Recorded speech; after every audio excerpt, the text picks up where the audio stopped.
To make a homemade Zinger burger, you will need the following ingredients: chicken breast, boneless and skinless, all-purpose flour, corn flour, salt, black pepper, paprika, garlic powder, onion powder, cayenne pepper, egg, milk, oil for frying, burger buns, lettuce, tomato, mayo, hot sauce, optional. Here are the steps to make a homemade Zinger burger. Cut the chicken breast into medium-sized pieces. In a bowl, mix 1/2 cup all-purpose flour, 1/4 cup corn flour, 1 teaspoon salt, 1 teaspoon black pepper, 1 teaspoon paprika, 1 teaspoon garlic powder, 1 teaspoon onion powder, and half a teaspoon cayenne pepper. In another bowl, whisk 1 egg and 1/4 cup milk. Dip each chicken piece in the egg mixture and then coat it in the flour mixture. Heat oil in a deep pan over medium-high heat. Fry the chicken pieces until they are golden brown and crispy.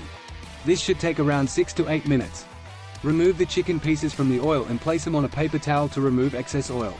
To assemble the Zinger burger, cut a burger bun in half and lightly toast it. Spread mayo and hot sauce, if desired, on both sides of the bun. Add lettuce and tomato on one side of the bun. Place the fried chicken on top of the lettuce and tomato.